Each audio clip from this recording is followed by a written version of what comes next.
menaati perintah suami. Ini yang berat ini. Taat sama suami ini berat. Bu, berat. Bu, dengar ibu. Ada pada zaman Nabi. Bertetangga nih. Tiba-tiba ibu yang tetangganya ini wafat ibunya. Maka tetangganya datang. Misal nih dia bertetangga. Meninggal ini tetangganya. Dia datang panggil anaknya. Anak tetangga. Bu Haji, emak sampean wafat. Datanglah membesuknya. Mulai dari sakit. Mohon maaf Bu, saya tidak bisa besuk ibu saya. Saya tahu sakit tapi suamiku keluar. Saya dipesan tidak boleh pulang, tinggalkan rumah sebelum pulang. Pulang yang utusan. Sakaratil maut sudah ibunya. Datang lagi. Bu, ibu sampean sudah sakaratil maut. Datanglah kau besuk. Mau sekali tapi mohon maaf suami saya belum pulang. Pulang lagi utusan. Wafat ibunya. Bu, yang terakhir kalinya. Bumu sudah wafat. Maka mau dimakamkan. Kau datanglah sekali aja sebelum dimakamkan. Apa kata ibu? Mohon maaf suami saya belum pulang. Saya dilarang keluar sebelum pulang. Saya doakan ibu saya. Dimakamkan. Tidak datang ini anaknya. Marah ini utusan. Dia datang kepada Nabi melapor. Ya Rasulullah, keterlaluan betul itu tetangga saya. Mulai dari sakit, sakaratil maut, sampai wafat, dimakamkan. Tidak datang besuk ibunya. Saya 3 kali datang memanggilnya ya Rasul. Nabi kata, wih, nak durhaka betul itu. Kok bisa begitu? Kenapa bisa? Ya Rasulullah, suaminya pergi. Jihad, perang. Dipesan sama suaminya. Jangan pernah tinggalkan rumah sebelum saya pulang. Mendengar ini, apakah Nabi marah?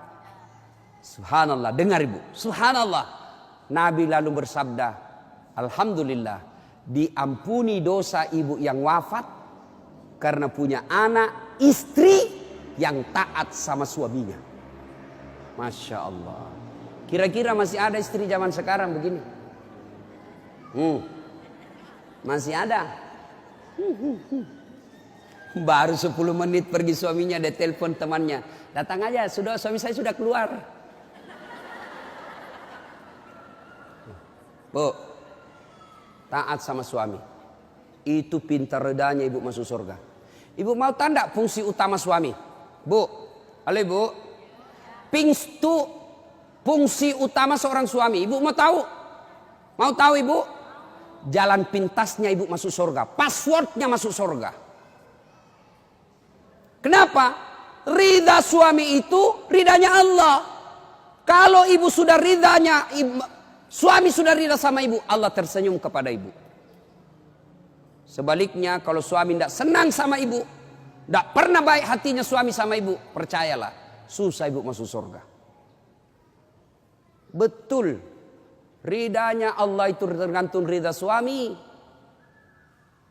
Kenapa bisa Ustadz? Karena kami ini suami yang nanggung ibu dunia akhirat. Ibu kira enak jadi suami? Dipikir bagaimana supaya kita bisa beli mobil, ibu bisa enggak kena matahari jalan.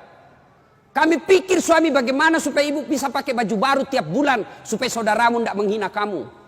Dipikir bagaimana supaya suami istri saya pakai emas, berlian supaya tetangganya enggak menghina dia. Itu dipikir semua oleh suaminya. Mana ibu pernah pikir bagaimana supaya saya belikan suamiku berlian? Pernah ibu? Ayo. Bukan cuma di dunia. Di akhirat pun ibu ditanggung oleh suami. Beruntunglah wanita Islam. Wanita Islam itu sebelum diperiksa semua amal-amalnya, sebelum diperiksa puasanya, diperiksa hajinya, ada 4 laki-laki yang harus menanggung dia. 4 laki-laki yang harus menanggung ibu. Siapa? 1, orang tua, bapak. 2, suami. 3, anak laki-laki. 4, saudara laki-laki. Ini 4 yang bertanggung jawab terhadap ibu. Kenapa itu perempuan dia pakai jilbab? Ditanya suaminya, ditanya bapaknya, ditanya anak laki-lakinya, ditanya saudara laki-lakinya. Ternyata ini 4 laki-laki yang tidak beres, maka ibu bebas tugas. Itu enaknya jadi perempuan Islam. Beda kami laki-laki. Biar kami sholat.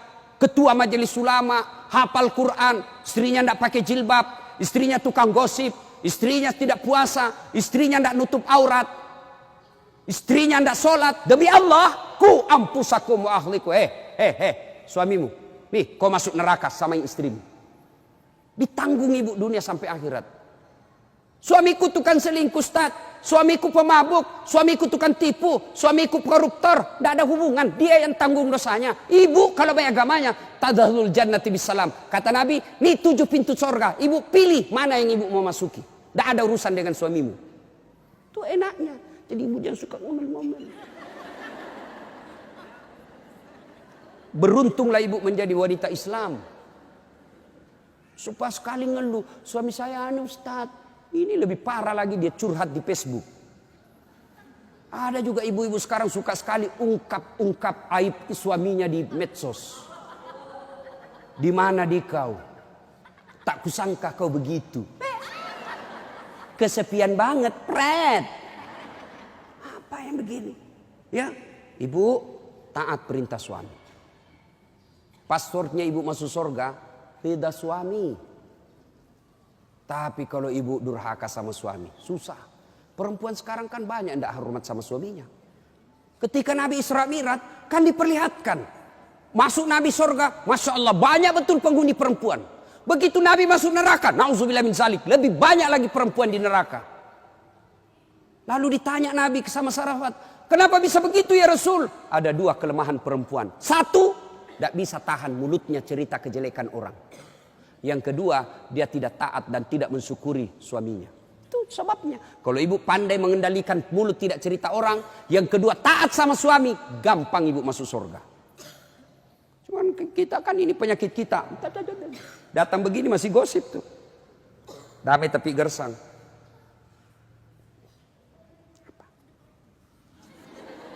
Apa? Apa sih? Tidak gue bertanya dong. Saya pun digosip. Begitu saya lewat, itu juga bajunya waktu di TV One. Ada urusan. Nenek ibu nih. Palsu. Aku tahu. Hitam itu di gelangnya. Palsu. Palsu lipstiknya. Kenapa kau tahu? Tuh melengket di giginya. Semua dia habis dosanya. Ibu, 1, sholat. 2, puasa. 3, taati suami. 4, jaga harga diri. Jaga harga diri. Bagaimana menjaga harga diri seorang perempuan? Bermula dari pakaian. Ibu-ibu jangan lagi pakai jilbab apa itu. Untuk sekarang kan ada istilah jilbab syar'i.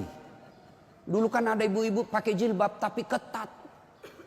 Celananya ketat, bajunya ketat. Akhirnya apa? Jalan seperti orang di kampungku bilang buras. Tahu buras ibu? Hah? Lontong. Lontong. Coba lontong kalau dibuka kan masih ada kentara itu anunya, bekas-bekas ikatannya. Bu, wanita soleha, istri yang baik, pakaiannya tidak seperti itu. Salah satu menjaga harga diri, tidak pernah keluar tanpa izin suaminya. Kan biasa ibu-ibu keberatan. Kok suami lagi? Tapi ingat ibu, ridanya anak ada sama ibu. Allah itu maha adil. Bu mau masuk surga, bakti sama suami. Suami mau masuk surga, bakti sama ibu. Itu putar aja. Jangan lagi ada yang cemburu. Ustaz, saya serumah mertua saya. Kenapa ya suami saya perhatian betul sama mamanya? Sudah punya anak yang lain. Kok suami saya terus dibebani, beli ini, minta sama suami. Saya bilang, bu sadar dong bu. Bersyukur suamimu begitu. Mudah-mudahan nanti anakmu pun sudah menikah dengan wanita lain. Dia masih memperlakukan kau seperti ibunya sekarang. Jangan malah sentimen. Suami saya begini, suami saya begini. Ibu berapa tahun sama suami? Baru 25 tahun. Itu ibunya dari perutnya. Saya heran kalau ada perempuan cemburu sama mertuanya. Tak sadar. Gimana nanti kalau ibu punya mantu yang juga kurang ajar? Mau? Maka saya bilang sama istri saya, boleh kau maki-maki saya, boleh kau hina saya, boleh kau lempar kepalaku, yang penting tidak kena. Satu yang tidak boleh, jangan kau lukai perasaan ibu saya. Begitu ibu saya luka perasaannya, kau pembuat sial, keluar kau dari rumah. Tidak ada toleransi. Begitu mestinya kita jadi istri. Kalau ibu-ibu masih susah hidupnya, koreksi aja deh. Barangkali durhaka sama mertua. Nah, bagaimana mengabdi kepada orang tua, bagaimana mengurus anak, insya Allah lain waktu dan kesempatan kita akan lanjutkan. Akhirnya kita simpulkan, wanita yang ingin dirindukan surga, 1, pelihara sholat. 2, 3, taat pada perintah suami selama perintah itu tidak melanggar agama. Yang keempat, jaga harga diri. Insyaallah kalau ini kita lakukan, maka Nabi jelaskan, silakan masuk surga, tadkhulul jannati bis salam. Silakan masuk surga dari pintu mana yang ibu mau suka. Subhanallah.